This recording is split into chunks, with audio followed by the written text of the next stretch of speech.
This morning we thank Tom Bjorkland for suggesting our topic, blending the history of the Meadville Lombard Seminary with the idea of why certain people seem to be wired to be in service of others.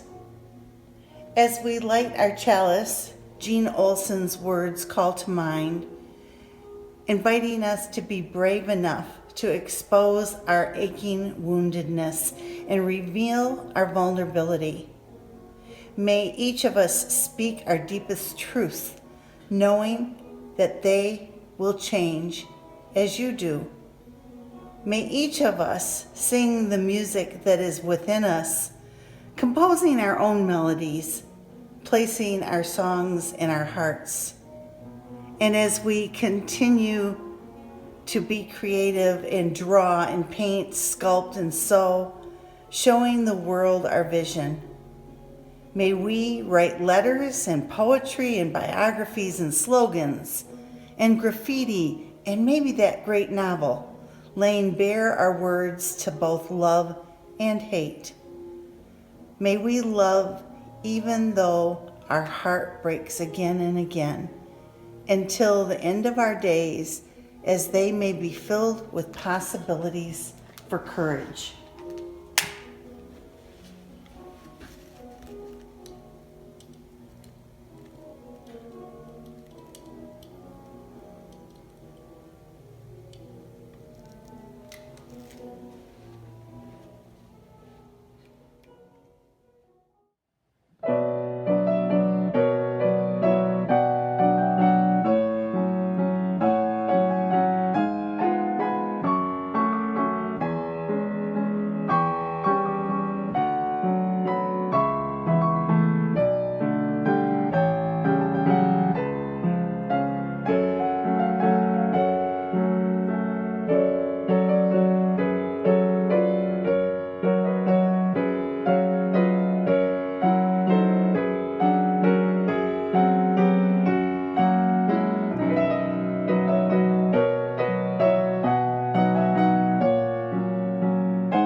Moving wind, bending branches, these shiny leaves from recent rain are speech enough this morning.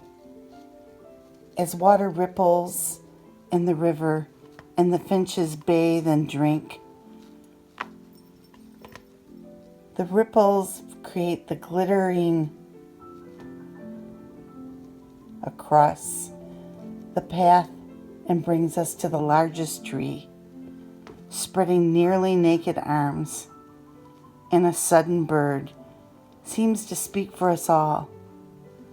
Each of us in solitary solidarity, our lives unspoken, already known to each other. We need no more words than the three-lobed leaf hanging on through the winter and drinking up the life from what is left, like us. We move into a quiet time of reflection, calling on those surprising little glints of pre-spring, giving us hope.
Good morning. Over the past year, we have seen so many people who go beyond a job description to fulfill what seems to be an endless amount of caring and daring energy to be in service of others. On a recent trip, my partner and I were in a town that was having a craft fair. He stopped to offer one of the artists some help in setting up the overhead tent that would shelter pottery in the portable shop. The shop owner jokingly refused the help and said, "If you were to help me here, you'd have to go all over the country to help me with this every day." A friend of mine in Florida is a single mom of a 5-year-old, and she has studied during the night for the past 4 years, is going to college, and is working as a court ad litem to assist domestic abuse victims in legal disputes. After receiving her master's degree in public health, she is making $36,000 a year.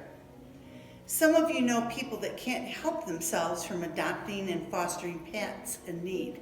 One of my friends in Missouri has 5 cats, one of whom is a 3-legged cat and a 3-legged dog that she cares for.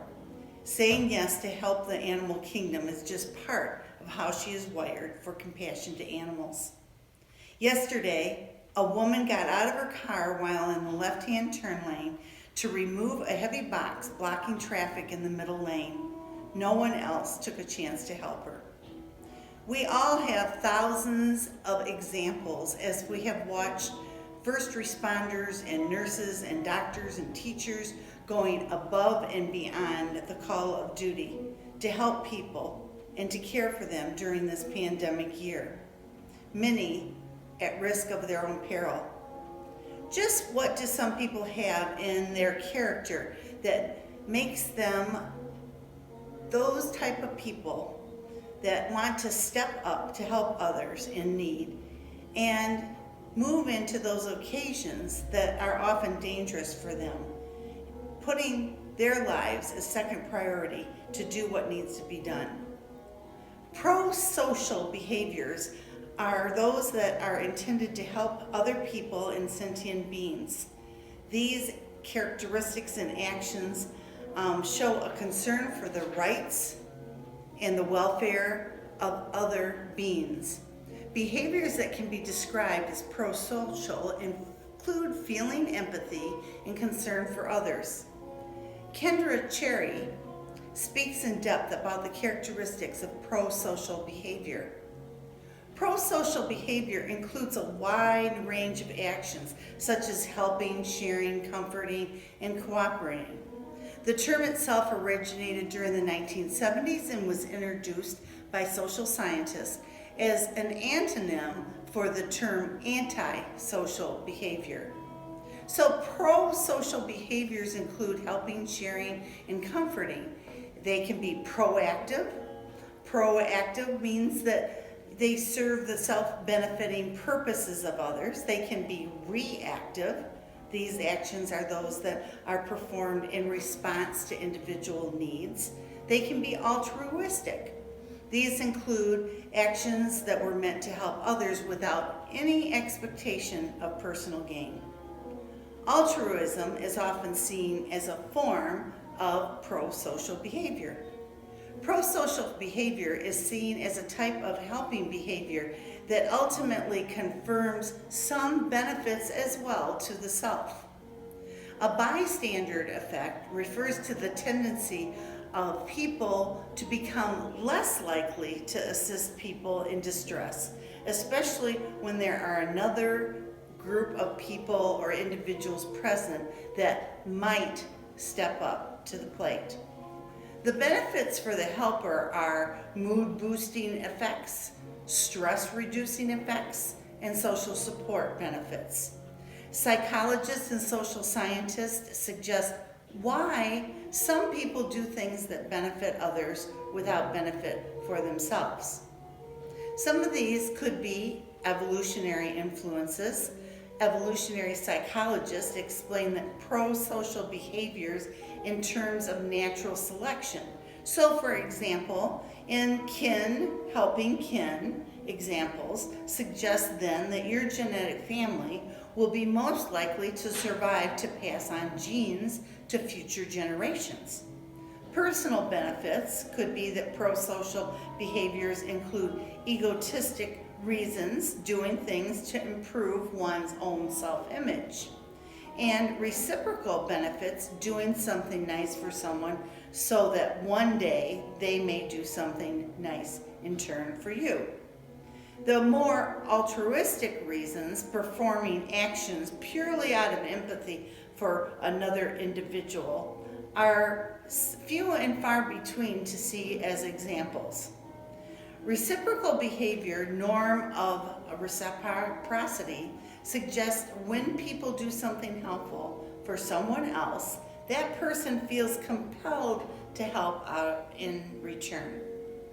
So socialization also is affected. Such behaviors are fostered during childhood and adolescence, as adults always encourage children to share, act kindly, and to help others. Sometimes involvement in pro-social behaviors are lessened because people feel that their help is unwanted or unwarranted. In a beloved church community such as ours, we do our best to let people know in a variety of ways that their actions are appreciated. Pro-social actions also have an element of being contagious, so that when we hear about others participating, we feel the action is accessible to our input. And one of the benefits of being a smaller, mid-sized church is that we don't feel our actions will get lost in the crowd, or say that someone else will do it, with a diffusion of responsibility attitude. We know that every action counts, and we are grateful for those actions. As I share a story about a Midwest seminary's evolution, I want you, please, to think about those pro-social actions that people took over decades to establish a foundation and move into a vision to prepare students to offer an expansive faith of Unitarian Universalism across the globe. Each of you, as active members of a Unitarian Universalist congregation, are part of that history as it is continued today. 139 years ago, in 1882, at the age of 32, Marian Murdoch entered Meadville Theological Seminary in Western Pennsylvania. She would be the first woman to graduate from the Pennsylvania school, and she earned a Bachelor of Divinity, and many women then went on to follow her, including Florence Buck, who was Marian's co-minister and life partner. Florence was the first woman to receive an honorary Doctor of Divinity degree from Meadville. The school moved far beyond its humble origins in the basement of a house to a multi-building campus. As early as 1827, the American Unitarians discussed possibilities of establishing a seminary in the West to serve the needs of the popular, newly minted congregations. So, Meadville, Pennsylvania was the town decided on based on a network of pro-social people working together, Unitarian lay leaders, ministers, and the support of the American Unitarian Association. Harm Jan Hundekapar was an immigrant from Holland, and he arrived in Meadville in 1805. He was an agent of the Holland Company. The shadow side of this company's success came from acquiring millions of acres through a series of treaties that had defrauded Native American tribes of their land, which was then sold for profit and colonized by settlers. Harm moved from managing that land company to purchasing remaining parcels from the Holland Land Company. His real estate speculation and investments, however, made him a wealthy man. So when he converted to Unitarianism, Harm gathered a Unitarian church in Meadville in 1829 and hired Unitarian tutors from Harvard to tutor his 5 children and minister to the congregation. His family's time and money and leadership went on to grow Meadville for decades. Leaders of the Christian Connection, a type of Unitarian Baptist, were interested in sharing a seminary, and they were committed to joining the Unitarians. And so liberal Christians and Universalists, a large number of international students, including students from Japan and India, attended, as well as a handful of African American students from the African Methodist Episcopal Church, a very liberal Christian black church, all joined in. And so the first graduate from the African American community was in 1906, Don Speed Smith Goodloe. Our challenged history in relationship to African American community goes back to this lukewarm reception given to these students. Each of these people continued a vision of education, seminary experiences that moved beyond memorization or adherence to one creed. We might view their actions as pro-social actions, serving a larger cause in trying times during the Civil War, depressions, and other unrest in our country. Rufus Stevens was an abolitionist. He became the president of the seminary and their official second professor. He brought additional support to the small part that the seminary played in Meadville's Underground Railroad participation.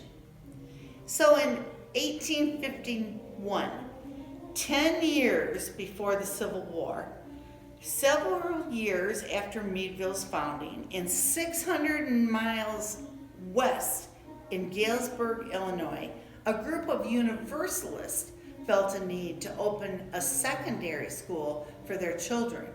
So Universalists had experienced this spirit of intolerance for their beliefs and discovered that their children were being taught creeds that they personally deemed untrue. So after a tragedy of the school burning in 1855, Benjamin Lombard Sr. made a major donation, saved the school from closing, and it was renamed Lombard University. The graduating class of 1868 planted an elm to commemorate their classmates who served and died during the Civil War. Over the years, that elm grew into a towering tree that became known as the Lombard Elm, or Big Ben. Under this magnificent tree, generations of students gathered for school rituals and ceremonies. From the Greek proverb, a society grows when elders plant trees, in whose shade they know they shall never sit. So Lombard University became Lombard College in 1900, and although the school floundered by 1915, and the Universalists reached out to the Unitarians to help with their resources to save the school, it ended up closing in 1930. However, a few years later, it was reopened with a divinity department to prepare ministers to serve congregations, explaining that the pressing need of the West is missionaries that go out into our growing cities and towns and spread the word of Unitarian Universalism. Well, at that time, it was Unitarian and Universalist separate. But the Divinity School joined then with the University of Chicago campus in 1912, and they shared curriculum. Now, to place this in history, this is all happening 6 years before the Spanish flu epidemic. And so the seminary then moved to a new building at 57th and Woodlawn in Chicago, just kitty corner from the First Unitarian Church of Hyde Park. From 1943 all the way to 1960, Meadville joined the University of Chicago in a federated faculty agreement. The collections from the library included special works for women and humanists and Latinos and global Unitarian Universalists, all made available to students and friends of the library. However, in 2011, when the school recreated itself, they decided to leave behind the residential seminary model, and they sold those buildings in Hyde Park and moved to the Spertus building in Chicago's South Loop. However, due to the avant-garde curriculum, the seminary drew the largest entering class to Meadville Lombard in its history just in the last few years. Meadville Lombard Seminary in Chicago prepares leadership to be agile and capable of responding proactively and deliberately and creatively to theological, generational, cultural, environmental, political trends that impact all of us, whether it be in our religious life or personal lives. And in particular, the challenges to racial and gender inclusion, equity, immigration, sexual orientation, and global consciousness is a focus. That good work that was started back in 1832 in Pennsylvania's Lombard School, now Meadville Lombard Seminary in Chicago, trains and invests in people who are committed to being pro-social people, preparing to heal and change the world. And so in parallel, your church, the Universalist Unitarian Church, was founded in 1863, and the dedication of the UUCF members have taken on pro-social acts to grow and sustain not just UUCF, but to do the good works that change the world in the community. As we continue to develop skills and model pro-social actions and praise acts of kindness, we enhance pro-social behavior that can change the world, and you are part of that. So be it.